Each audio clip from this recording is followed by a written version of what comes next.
Hello, welcome and good evening guys. Tech Bidyut চ্যানেলের আরেকটি নতুন mobile launching review and analysis ভিডিওতে তোমাদের আরও একবার অনেক অনেক স্বাগত জানাচ্ছি। গাইস, ভিভো কোম্পানি তাদের T4R সিরিজ আজকে লঞ্চ করবে। কোম্পানি তাদের এই সিরিজটিকে উন্নত মানের মোবাইল বলছে। আমরা এক এক করে জেনে নেব মোবাইলটির স্পেসিফিকেশনস, দাম কত, লঞ্চ কবে এবং মোবাইলটি নেওয়া যায় কি না। তার আগে তোমরা গাইস চ্যানেলটি টুক করে সাবস্ক্রাইব করে দাও। প্রথমে কথা বলবো গাইস মোবাইলটির ডিসপ্লে এবং ডিজাইন নিয়ে।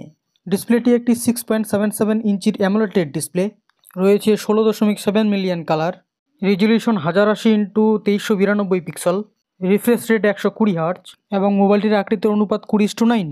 ডিসপ্লে পিপিআই ঘনত্ব 387 পিপিআই এবং স্ক্রিন টু বডি রেশিও 91%। ডিসপ্লেটি একটি কোয়াড কার্ভ ডিসপ্লে এবং স্ক্রিন প্রোটেকশন হিসেবে ব্যবহার করা হয়েছে সিল্ক গ্লাস 810। ডিসপ্লেটি একটি বেজেললেস এবং পাঞ্চ হোল ডিসপ্লে। মোবাইলটির ব্যাক প্যানেলটি গ্লাস দ্বারা নির্মাণ করা হয়েছে, যার ফলে ব্যাক প্যানেলটি মসৃণ এবং ঝাঁ চকচকে। মোবাইলটি একটি খুব স্লিম বডি এবং পাতলা হতে চলেছে, অর্থাৎ থিকনেস 7.39 mm। মোবাইলটির উচ্চতা 163 mm, প্রস্থ 76 mm এবং মোবাইলটির ওজন 183 গ্রাম। মোবাইলটিতে জল এবং ধুলোবালি বিরোধী হিসেবে ব্যবহার করা হয়েছে IP68 এবং IP69 এর দুটি প্রোটেক্টর, যা কিন্তু মোবাইলটিকে জল এবং ধুলোবালির হাত থেকে ফুল প্রোটেক্ট করবে। এবার আলোচনা করব মোবাইলটির ক্যামেরা নিয়ে। পেছনের প্রধান ক্যামেরাটি রয়েছে 50 মেগাপিক্সেলের ওয়াইড অ্যাঙ্গেল ক্যামেরা, সঙ্গে রয়েছে 2 মেগাপিক্সেলের ডেপথ ক্যামেরা। ফিচার্স হিসেবে রয়েছে auto focus, OIS, dual flash shooting mode, 10 গুণ পর্যন্ত ডিজিটাল জুম। এছাড়াও 30 এবং 60 এফপিএসে 4K এবং 1080-তে ভিডিও রেকর্ডিং করা যাবে। সামনের ক্যামেরায় রয়েছে 32 মেগাপিক্সেলের ওয়াইড অ্যাঙ্গেল সেলফি ক্যামেরা এবং রয়েছে স্ক্রিন ফ্ল্যাশ। সামনের ক্যামেরা দিয়েও 30 এবং 60 এফপিএসে 4K এবং 1080-তে ভিডিও রেকর্ডিং করা যাবে। নেটওয়ার্ক কানেক্টিভিটি রয়েছে 5G ভোল্টি, এছাড়াও রয়েছে 4G কানেকশন, রয়েছে ওয়াইফাই 6 ডুয়েল ব্র্যান্ড, রয়েছে হটস্পট এবং ব্লুটুথ 5.4 কানেকশন। দুটি ন্যানো সিম একসঙ্গে 4G এবং 5G হিসেবে ব্যবহার করা যাবে।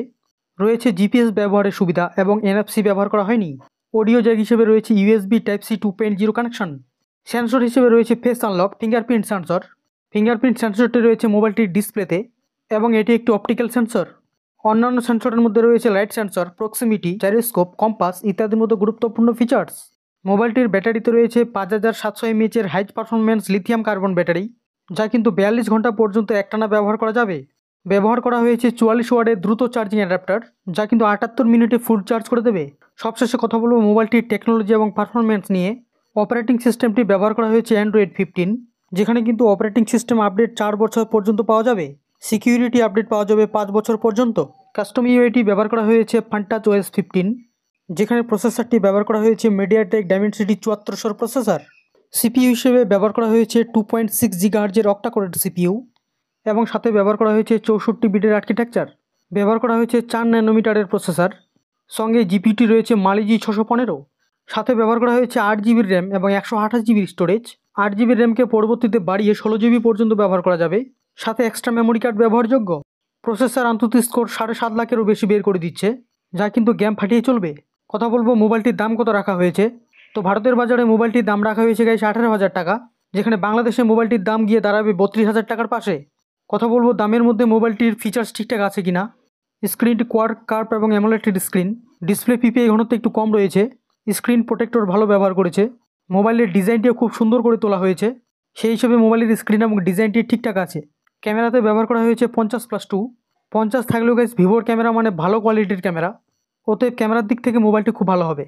তাছাড়াও গাইস 4K সাপোর্টেড রয়েছে HDR+।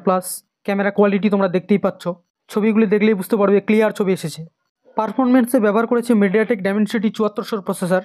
গাইস তোমাদের বলে রাখি মোটোরোলা S60, IQ Z10R এবং ভিভো T4R অর্থাৎ এই মোবাইলটি, অর্থাৎ বলতে গেলে এই তিনটি মোবাইল একই ধরনের মোবাইল। এদের ফিচার্স হুবহু একই, শুধু কোম্পানি এবং সিরিজের নাম আলাদা। কিন্তু গাইস ভিভো কোম্পানি 4 বছরের সিস্টেম আপডেট এবং 5 বছরের সিকিউরিটি আপডেট দিচ্ছে, অর্থাৎ এই তিনটি মোবাইলের সঙ্গে আলোচনা করলে আমি ভিভো মোবাইলটিকে এগিয়ে রাখবো।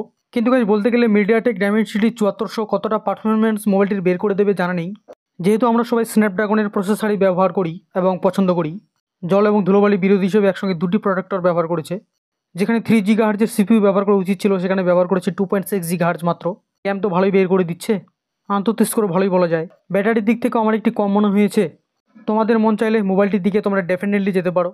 ডেসক্রিপশন বক্সে লিঙ্ক দেওয়া থাকবে, তোমরা চেক আউট করে নিও। ভিডিওটি কেমন লাগলো জানিও, ভালো লাগলে একটি লাইক এবং শেয়ার অবশ্যই আশা করতে পারি।